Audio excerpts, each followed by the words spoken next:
बारंग थाना युवक को थर्ड डिग्री अभियोग घटना प्रतिक्रिया रखिले गुरुतर राकेश बेहरा बापा कार्तिक बेहरा। एससीबी मेडिकल में पुअर स्वास्थ्यावस्था भल ना। सीटीबीसी विभाग में भेन्टिलेटर में चिकित्सा चली। आज सकाଳେ डाक्तर आलोचना करते भी पुओ को देखा कर पारे ना। जो पुलिस बाबू मैंने मो पुओ को बाड़े से निलंबन करने सरकार उचित न्याय प्रदान करतु बोली से दाबी कर। घटना को 6 दिन बीती जाते एजाए मिलनी परिवार को न्याय। कटक बड़ डाक्तखाना जीवन मरण सह संघर्ष करुच्ची राकेश। एपटे न्याय पाए परिवार और ग्रामवासी थाना घेराव सह राजरास्ता को अवरोध करथिले मध्य न्याय देबार विफल होइछि पुलिस। न्याय प्रदान दाबी गतकाली थाना घेराव सह कटक भुवनेश्वर मुख्य रास्ता अवरोध करा दैछि। दीर्घ 7 घंटा धरी रास्ता अवरोध पर शेष में पुलिस चाप प्रयोग कर ग्रामवासी और परिवार सदस्यों को सेठारु घौड़ाई देथिला।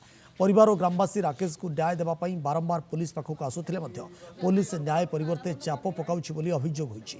घटना को चापी देबा पई पुलिस टंका सह दुई पुओं को चाकरी कराई देबाकू प्रलोभन देखाउथिबा परिवार लोके अभियोग करिसंती।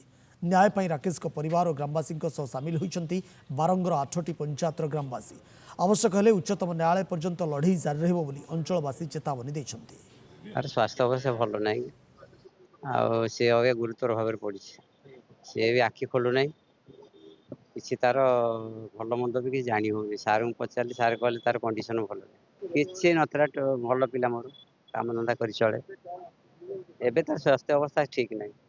मोर अभियोग करिया उद्देश्य जो पुलिस बाबू मैंने मो पुओ को बाड़े की इंजुरी कर मरण सह संग्राम करुच्ची से पुलिस बाबू ने सस्पेंड हूँ मत उचित न्याय मिलू। मु मोहन माझी सरकार को निवेदन कर मत उचित न्याय मिलू। मो पुओ मत दरकार।